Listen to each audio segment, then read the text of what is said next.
Assalamualaikum warahmatullahi wabarakatuh. Perkenalkan, nama saya Nur Hayati, NIM 120160050, kelas AKS 3B Prodi Akuntansi Syariah. Dosen pembimbing M. Iman Taufik, SE, ME. Nah, di sini saya akan menjawab tugas UTS dari Bapak Iman Taufik mengenai teori perilaku individu. Sebelum itu, kita harus tahu terlebih dulu apakah yang dimaksud dengan individu. Yang pertama, A. Pengertian individu. Dalam bahasa Latin, individu berasal dari kata individu yang berarti tidak berbagi. Sederhananya, individu merupakan suatu sebutan yang bisa dipakai untuk menyatakan suatu kesatuan yang paling kecil atau terbatas.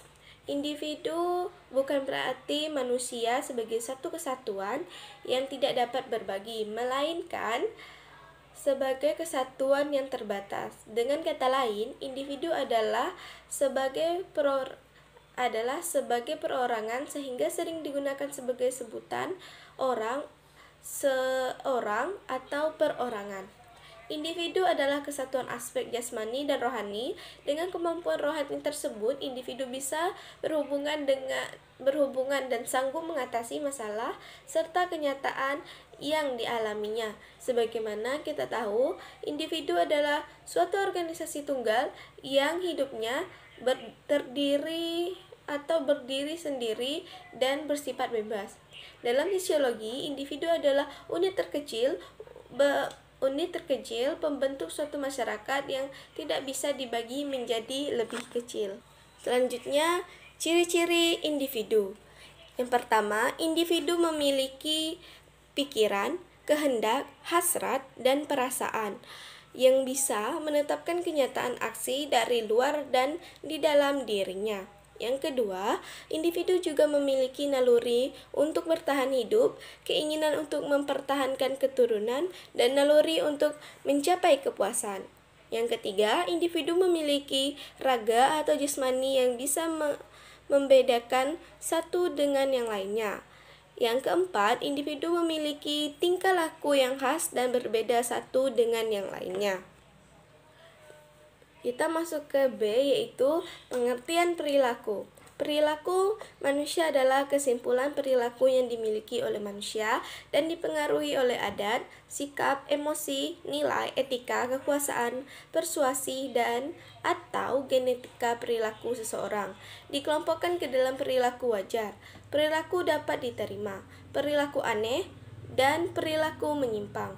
Perilaku adalah cara bertindak yang menunjukkan tingkah laku seseorang dan merupakan hasil kombinasi antara pengembangan anatomis, fisiologis, dan psikologis.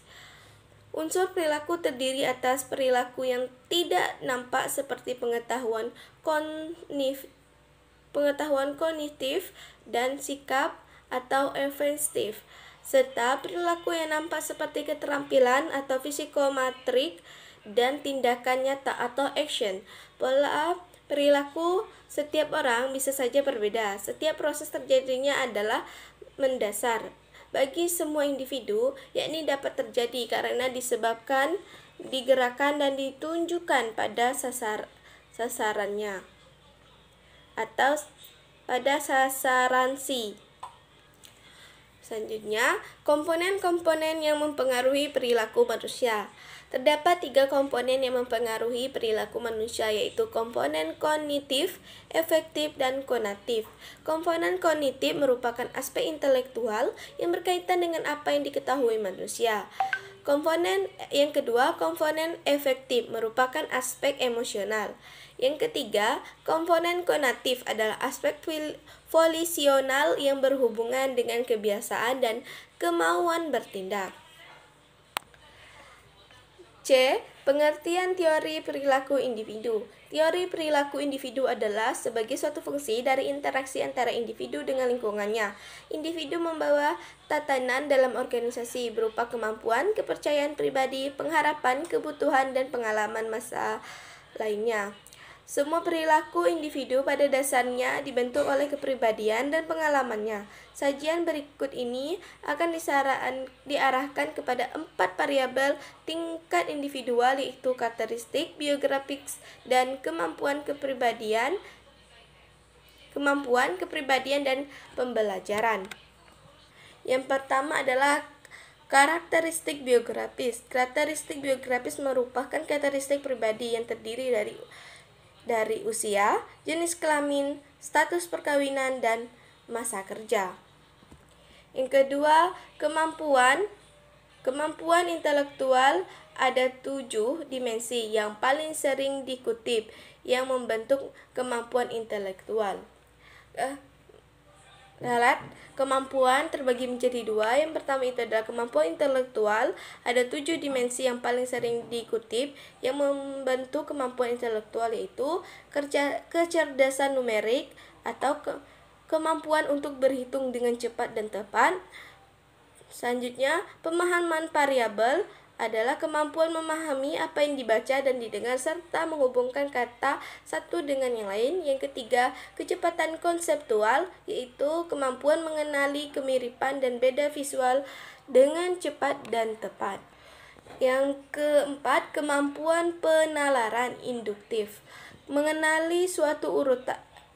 Kemampuan penalaran induktif adalah mengenali suatu urutan logis dalam suatu masalah dan kemudian memecahkan masalah itu. Yang kelima adalah penalaran deduktif. Penalaran deduktif adalah kemampuan menggunakan logika dan menilai implikasi dari suatu argumen. Yang keenam, visualisasi ruangan, kemampuan membayangkan bagaimana suatu objek akan tampak seandainya posisinya dalam ruangan diubah. Yang ketujuh, yaitu adalah ingatan, kemampuan menahan dan mengenang kembali pengalaman masa lalu. Selanjutnya, B, kemampuan fisik. Kemampuan fisik memiliki makna penting khusus untuk melakukan pekerjaan yang kurang menurut keterampilan. Ada 9 kemampuan fisik dasar, yaitu kekuatan dinamis, kekuatan tubuh, kekuatan statis, kekuatan, keluasan ekstern, keluasan dinamis, koordinasi tubuh, keseimbangan, dan stamina. Yang ketiga, kepribadian. Kepribadian adalah himpunan karakteristik dan kecenderungan yang stabil serta menentukan sifat umum dan perbedaan dalam perilaku seseorang. Yang keempat, yaitu adalah pembelajaran. Pembelajaran adalah setiap perubahan yang relatif permanen dari perilaku yang terjadi sebagai hasil pengalaman.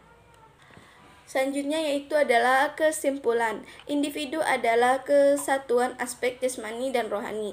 Dengan kemampuan rohani tersebut, individu bisa berhubungan dan sanggup mengatasi masalah serta kenyataan yang dialaminya. Sebagaimana kita tahu, individu adalah satu organisasi tunggal yang hidupnya berdiri sendiri dan bersifat bebas. Perilaku manusia adalah sekumpulan perilaku yang dimiliki oleh manusia dan dipengaruhi oleh adat, sikap, emosi, nilai, etika, kekuasaan, persuasi, dan atau genetika. Perilaku seseorang dikelompokkan ke dalam perilaku wajar, perilaku dapat diterima, perilaku aneh, dan perilaku menyimpang. Perilaku adalah cara bertindak yang menunjukkan tingkah laku seseorang dan merupakan hasil kombinasi antara pengembangan anatomis, fisiologis, dan psikologis. Teori perilaku individu adalah sebagai suatu fungsi dari interaksi antara individu dengan lingkungannya. Individu membawa tatanan dalam organisasi berupa kemampuan, kepercayaan pribadi, pengharapan, kebutuhan, dan pengalaman masa lainnya. Semua perilaku individu pada dasarnya dibentuk oleh kepribadian dan pengalaman. Nah, mungkin hanya ini saja yang dapat saya sampaikan. Kurang dan lebihnya saya mohon maaf. Wabillahi taufiq wa hidayah. Wassalamualaikum warahmatullahi wabarakatuh. Sekian, terima kasih.